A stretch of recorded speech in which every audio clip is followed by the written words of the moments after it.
Lesson 62 on page 91 of the Psaltic method. My name is Michael Tsiapoudas, and I am with the Patriarchal Psaltophiles. And today we talk about Eson on page 91. I'm going to leave that first page for you to read on your own, but I do want to talk about the big rule of thumb that you find on this first paragraph, and then give you an example of what Eson means.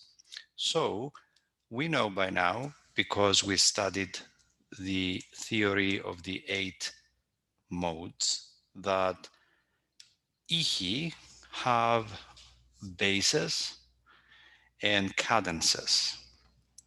And we said that cadences usually happen on the main notes of that ichos. For example, ichos protos, the hymnologic, the fast one, the fast genre, starts on pa, has a basis of pa. It goes all the way up to the, and then it goes down to pa. So you have this kind of an arch between the bass. The melody goes up to certain main notes, and then they go back to the bass. Vasis or ison sometimes are used interchangeably, because in the old times, when you would chant a melody in the first mode, for example, um, other people in the choir would hold the ison, which means that they would chant or hum the bass note of that melody. For example, for ichos protos, pa. Του λίθους φραγίσθεντος υπό τον Ιουδαίον. The children or the apprentices that they were next to the chanter, they would say, του λίθους φραγίσθεντος υπό τον Ιουδαίον. Okay? And if you cannot say the syllables, you simply say, so try that. Why don't you hum or sing, or just hum when I say Dulithus fragistendos, so you hear how it sounds like. Dulithus fragistendos υπό τον Ιουδαίον. Του λίθους φραγίσθεντος υπό των Ιουδαίων και στρατιώτων φυλασσόντων το άχραντον σου σώμαν. And you continue with that. And that's Ison. Or I could say, Osis Christon ebaptistite na Christon enedisaste Alleluia. And you continue na. Okay? So that is the Ison. In the case of the protos ichos of the first mode, it's very easy to hold the Ison because the basis happens to be below all the other main notes, in this case, the. So it's easy to hold the Ison because the melody goes above pa to the, you hold the chanter goes up, then it comes down, and you're all on the same bass, and then he goes up again, he comes down, you're holding the Ison. But what happens when you chant Tes Presbyteris Theotokou on second mode, that the vasis is the, but the cadence goes below the vasis? In that case, and this is not mandatory, you don't have to, but many choirs, it has become kind of the trend that they change the Ison from the right here, and they chant or hum vu in anticipation to the next cadence, which happens to be on vu. So in this case, it's not like protos ichos that you are here and then you go up and down. In this case, you are here, and then the melody goes like this, and then goes like this, and then goes like this, a little bit up, and then goes like this, cadence here. If you hold the Ison here, you have some kind of a discrepancy, because the Ison is supposed to be like the drone or the humming that sustains the melody.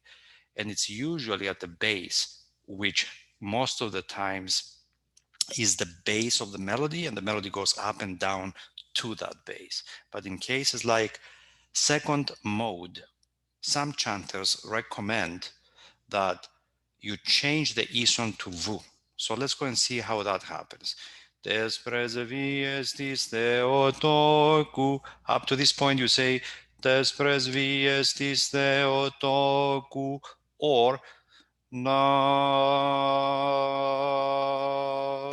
or okay, that's the ison. So der so sonimas na, you go down to vu. So in other words, the ison is na na na.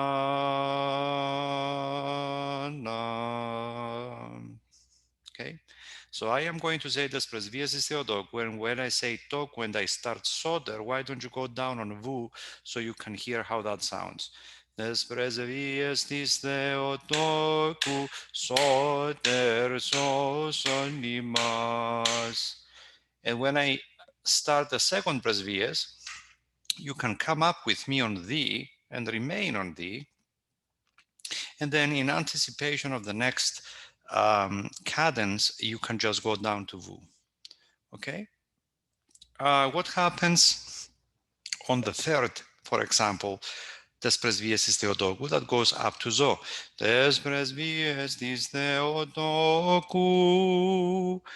You can stay on the, because this zo is above this bass. The problem becomes when the cadences are below the bass. When they are on bass or above bass, it's fine. But when you go below the bass, some chanters, they like to change their basses. Okay? Let's give another example. Πατέραν Υιόν και Άγιο Πνεύμα, πλάγιος του Τετάρτου. Πατέραν Υιόν και Άγιον Πνεύμα. Ίσον. Πατέραν Υιόν και Άγιον Πνεύμα. Τριάδα ομοουσιών και αχωριστών.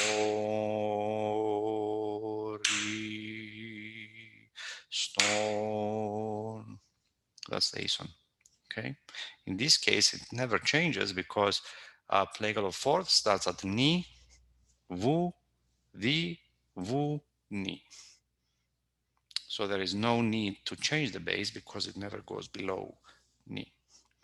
But in the second mode, some chanters opt to go down to the. The last thing I want to say about this second ichos, and in general for the ison, I do not denote the ison very closely. So you are not going to see this the and this vu in the book. When it comes to Defteros Hijos specifically, you do not have to go down to vu. So I know for a fact in the Patriarchate, even within very recent memory, I was talking to Mr. Paikopoulos, that he was there in the 50s and late 50s. And he said, for the second Hijos, we were not generally going down to vu. We were always chanting thee. And I know other people that they left their memoirs, and they talked about this issue, and they said, this situation of going from thee to vu is kind of a new phenomenon that, it's maybe 40 or 50 years old. Be that as it may, it became kind of a trend. So I wanted you to know about this, but by any means, don't feel that you have to do it if you cannot or if you don't want to do it. So the traditional way of doing it is the. Bass is bass and doesn't change. Sometimes we change it up just to make it easier on the ears when it goes down on vu, okay? But you don't have to. So these were my two main points. Number one, that I don't denote this Isa in parentheses throughout the book. Use your best judgment. If you have any specific questions, you can send me an email, you can ask your teacher, but the best thing you can do is to listen to traditional chanters and choirs, and that is going to be your best practice on how to hold Isun. I think that's the best thing, that's the best teacher you can have, um, listening to traditional chanters. Okay, that's all I had for you for today for Isun, and next time we're going to start doxologies. What I decided to do is split each hijos doxology into 2 lessons, because if you do it once, it takes about 20 minutes. So I wanted to split that out, so it's about 10 minutes for each lesson. Okay, thank you, and I will see you next time for the Doxologia Hijos Protos. See you next time.